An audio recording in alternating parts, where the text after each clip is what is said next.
Joining us now in studio is Dr. Andrew Riechi from the Institute of Policy Analysis and Research. Now, the Daktari has over 15 years of work experience in education, administration, research and consultancy and educational development as well. And he's a lecturer at Kenyatta University. So you are the person that we need to give us some perspective on this issue.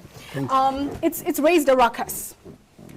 What is the concern here? The issue is the ministry saying we're going to come in and we plan to prioritize our funding of certain subjects. What are your thoughts on that? Well, Julie, thank you for giving me this opportunity to make my contribution towards this very important debate. Now, the government's role is normally to, through policies, create some incentives and mechanisms to guide the management of various sectors, including education. The other role, of course, is to remove any bottlenecks that are in place in the implementation of those programs. Right.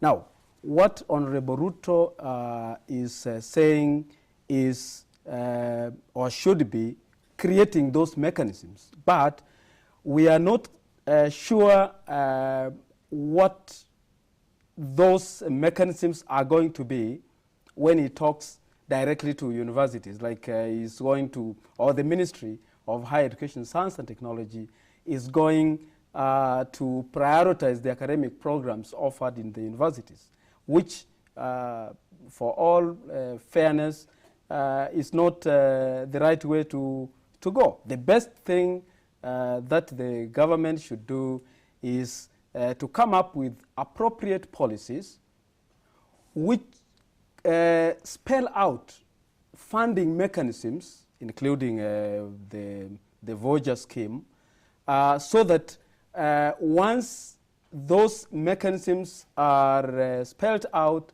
then universities will regulate themselves. It's not in order for the minister. You think he's talking down to the universities and he's entering a space that is not the government's space? Yes. Okay. Yes. At the moment, we know very well, Julie, universities are operating under their own acts. Of course, we know there is a bill for universities bill, which has yet to be discussed in the cabinet, in parliament, and hence it has not been enacted, which will bring the management of all national universities under one act, which of course will give some guidelines on what needs to be done. But at the moment, it's just making suggestions which are not very timely. Okay, there's an element sometimes you feel of a little bit of miscommunication as well, and perhaps it hasn't been dealt with that well in terms of bringing the academics in and actually having a forum where the discussion goes on around the different stakeholders. What would you recommend in terms of the policy itself, saying that, look, Vision 2030 aims to achieve A, B, C, D, and therefore we need these kinds of qualified people to achieve that? Do you have an issue with the policy itself? Now, I would have an issue if the policy is to give, to order public universities into academic programs which they need to offer. I know the debate has been raging, and we have heard all sorts of comments. Brilliant ideas have been spoken regarding what ought to have been done before the minister comes out with such a proposal.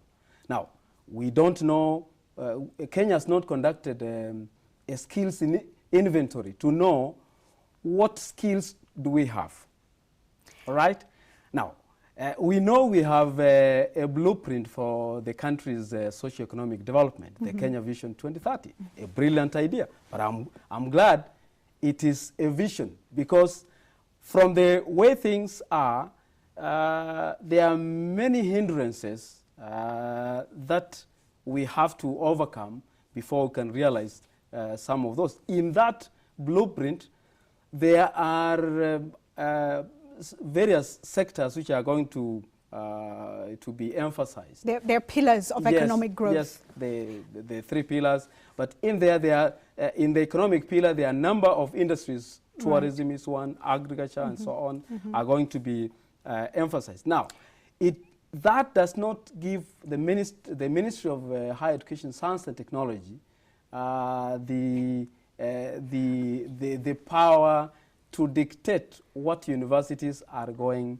to teach. Okay, we must wind up soon, but I do have a couple of questions. Yes. I nearly fell off my seat on Ion Katiba when the head of Ernst & Young in the region, a Kenyan, Gitahi Gichuru, explained that since independence, Kenya has trained 6,000 doctors. A population of, I think we're saying it's about 47 million now today, in desperate, dire need of doctors, and yet there was no planning. And the critical question, and it was mentioned in the story, nobody's actually done the follow-up to see which students have been hired where. The university I went to outside the country till today keeps in touch with me and finds out if I still have a job. So they are able to do the research. So whose failing is it that there seems to be no clear idea of what courses are important? Where did we go wrong? I think our national and independent universities in Kenya are doing a job under very difficult conditions. There are a number of challenges facing our national universities, chief of which is underfunding, gross underfunding from government, and consequently we have limited resources, there's a huge population of students who are registered there. Well, as I said, the government has not conducted a skills inventory. The quality of education is suspected, and as a researcher, I'm talking about suspected because we have not conducted appropriate studies to establish the level of quality of education offered. So there are a number of issues that the Ministry of Higher Education, Science and Technology should address itself to, one of which is what goes on in these universities. Now, which is what I think it's trying to do. Yes. With much resistance, with much resistance from the universities. I'm so sorry, please give us your final statement, simply because I'm being rushed. What's your thought on the way forward? The way forward should be let the government ensure an enactment of appropriate bills which are already waiting for action.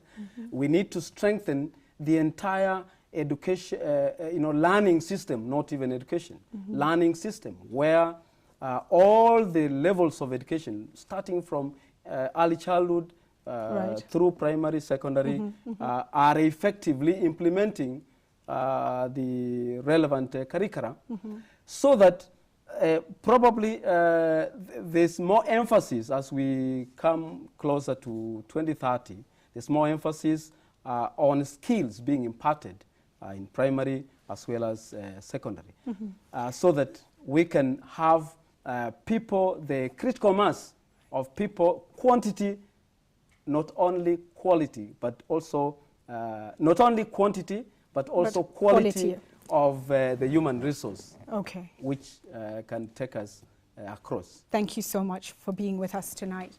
As I said, we're going to continue the focus on this subject. It is very important, and we must start looking as well at primary, secondary education in this country as well.